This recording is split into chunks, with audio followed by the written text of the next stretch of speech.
findet man sich mit einem Familienerbe ab, das mit dem dunkelsten Kapitel der Geschichte verbunden ist? Was treibt einen Mann an, die Taten seines Großvaters, Hitlers Außenminister, zu verstehen, aber niemals zu entschuldigen? Heute erkunden wir Verstehen.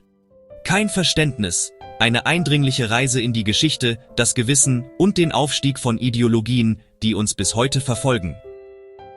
Tauchen wir ein. Verstehen. Kein Verständnis ist eine tiefgründige und persönliche Reise in eines der dunkelsten Kapitel der Geschichte. Erzählt aus der Sicht von Dominik von Ribbentrop, dem Enkel von Joachim von Ribbentrop, Hitlers Außenminister. Das Buch setzt sich mit der Frage auseinander, die über Generationen hinweg nachhallt. Wie konnte so etwas Böses geschehen? Dominik von Ribbentrop zeichnet den Aufstieg des autokratischen Denkens und den Zusammenbruch der Weimarer Republik nach und untersucht die soziologischen und philosophischen Strömungen von 1918 bis 1945.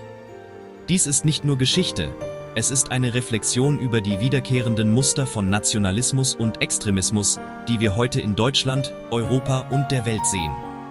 Das Herzstück des Buches liegt in der Spannung zwischen Verstehen und Billigen. Der Autor stellt klar, dass der Versuch, die Denkweisen und Motivationen hinter solch schrecklichen Taten zu verstehen, nicht dasselbe ist wie sie zu entschuldigen.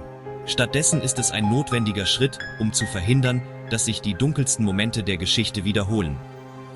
Wir sehen, wie emotionale Kälte und ideologische Starrheit Empathie und Gewissen lähmen und eine Gesellschaft schaffen, die für zerstörerische Kräfte anfällig ist. Ein wesentlicher Teil der Erzählung ist ein Dialog mit dem renommierten Philosophen Rüdiger Safranski, der Tiefe verleiht, indem er vergangene autokratische Tendenzen mit heutigen politischen Herausforderungen verbindet. Dominik warnt vor dem Wiederaufleben politischer Extreme und des Nationalismus und mahnt zur Wachsamkeit, um demokratische Werte und den Frieden zu schützen. Dieses Buch ist sowohl eine intime familiäre Abrechnung als auch eine zeitlose Warnung. Es fordert uns heraus, uns unbequemen Wahrheiten zu stellen und mahnt zu Verantwortung und Bewusstsein, um sicherzustellen, dass die Lehren der Vergangenheit eine gerechtere und humanere Zukunft gestalten. Persönliche Einblicke, historische Analysen und philosophische Reflexionen machen dieses Video für Zuschauer interessant, die sich für Geschichte, Politik und ethische Fragen interessieren.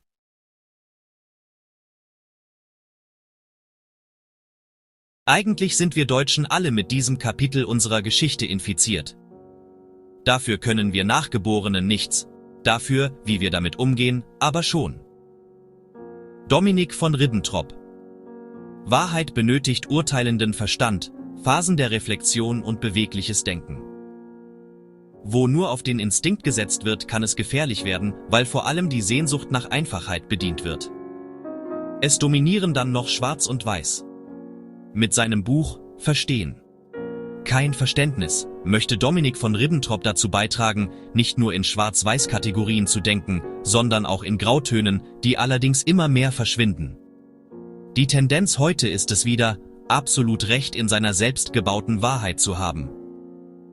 Etwas der Enkel des NS-Botschafters und Außenministers Joachim von Ribbentrop spürt den zeitlosen Wechselwirkungen nach, die das Denken und Wirken von Individuen, Gruppen, Gesellschaften und Nationen bestimmen.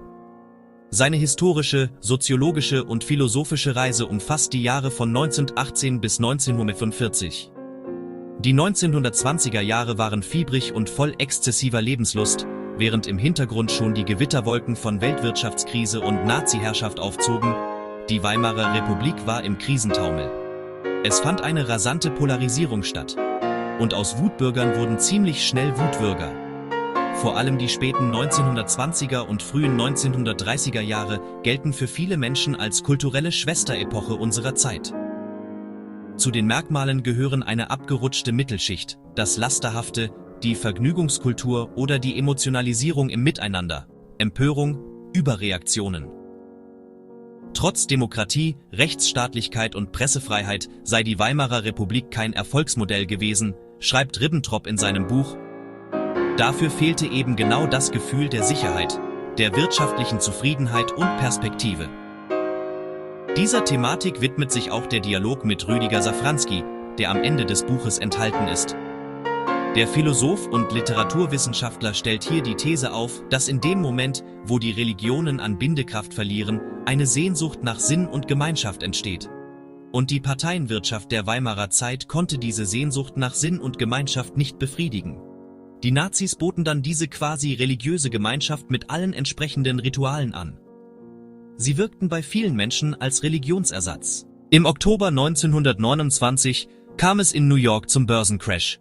Aus Deutschland wurde amerikanisches Kapital abgezogen, die Industrieproduktion brach ein und die Arbeitslosenzahlen stiegen dramatisch. Im September 1930 wurde die NSDAP zweitstärkste Partei nach der SPD im Reichstag. Das Ende der Weimarer Demokratie und der Ausbruch des Zweiten Weltkrieges scheinen weit entfernt und Teil der Vergangenheit. Doch dieselben Dynamiken sind auch heute präsent und wirkmächtig. Weltweit, schreibt Dominik von Ribbentrop. Er fürchtet, dass wir uns als Zivilisation auf sehr dünnem Eis bewegen. Die anerzogenen gutbürgerlichen Verhaltenscodes weichen überraschend schnell primitiveren Reptilieninstinkten, wenn die Angst vor Verarmung Überhand gewinnt. Die ungünstige Entwicklungsebene, auf der wir uns befinden, kann auch schnell einen Kipppunkt erreichen, der dazu führt, dass der lange Zeitabschnitt von Stabilität, Frieden und Wohlstand zu Ende geht.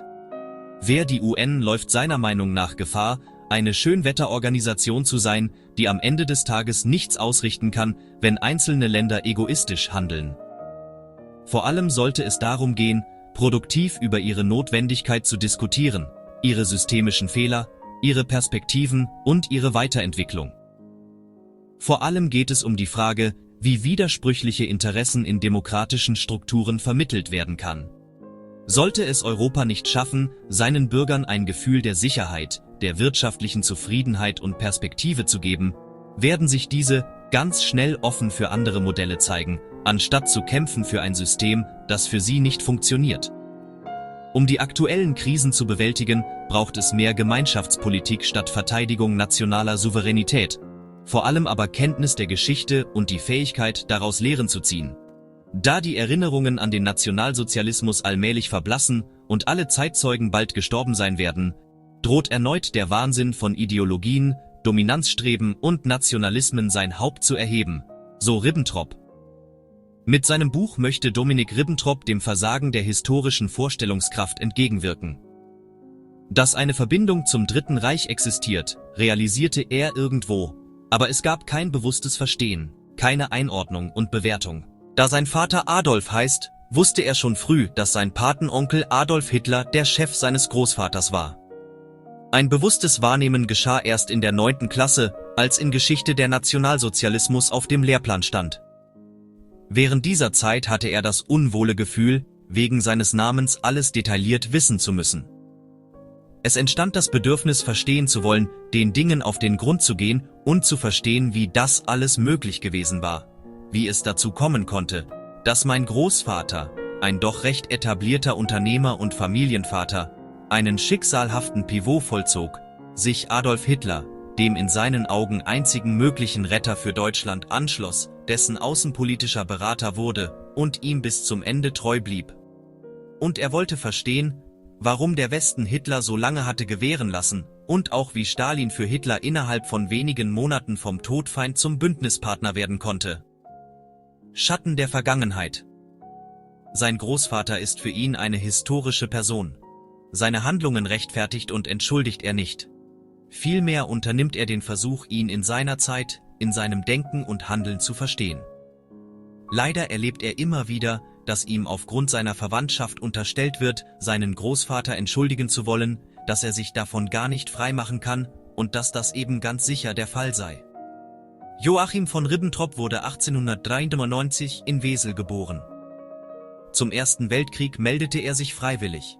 In dessen Verlauf wurde er mit dem Eisernen Kreuz ausgezeichnet. Nach dem Krieg eröffnete er eine Weinhandelsfirma für französische Weine und Liköre. 1919 lernte er in Berlin den Inhaber der Henkel & Kommunen Sektkellerei in Wiesbaden, Otto Henkel, sowie dessen Tochter Anna Elisabeth kennen, die er 1920 heiratete. 1932 trat Ribbentrop in die NSDAP ein. 1934 wurde er außenpolitischer Berater und Beauftragter der Reichsregierung für Abrüstungsfragen.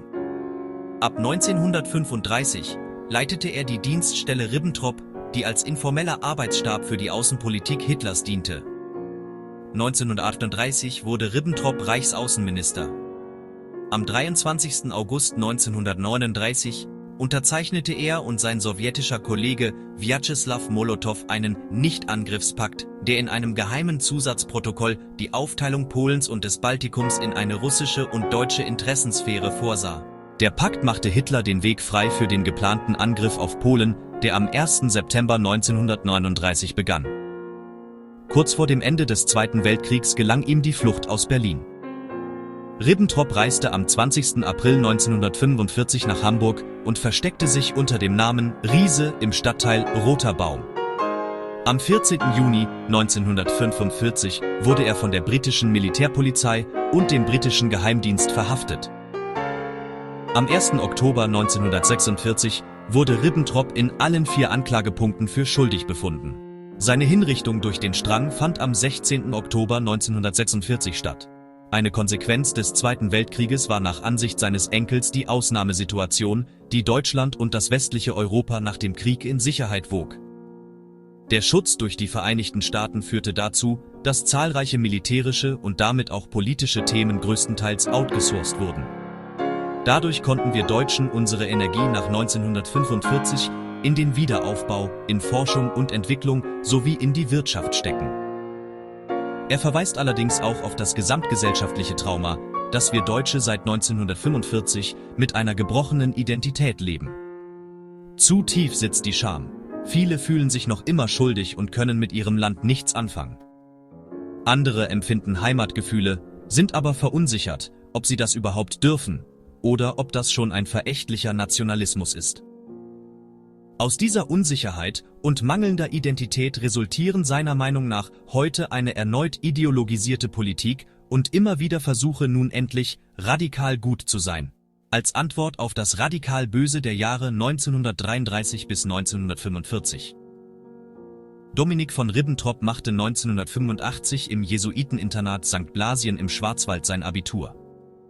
Hier unterrichtete auch Pater Delp, der 1945 in Plötzensee ermordet wurde. Nach einer Banklehre und Studien in Großbritannien an der University of Buckingham sowie am INSEAD in Fontainebleau, Frankreich, arbeitete er unter anderem bei der Investmentbank Salomon Brothers. Es folgten Selbstständigkeit sowie Gründung und Aufbau von 2 Unternehmen. Nach Verkauf der zweiten Firma und Beginn des Corona-Lockdowns begann der Unternehmensberater, dieses Buch zu schreiben und damit ein Projekt umzusetzen, das schon seit Jahren in ihm arbeitete.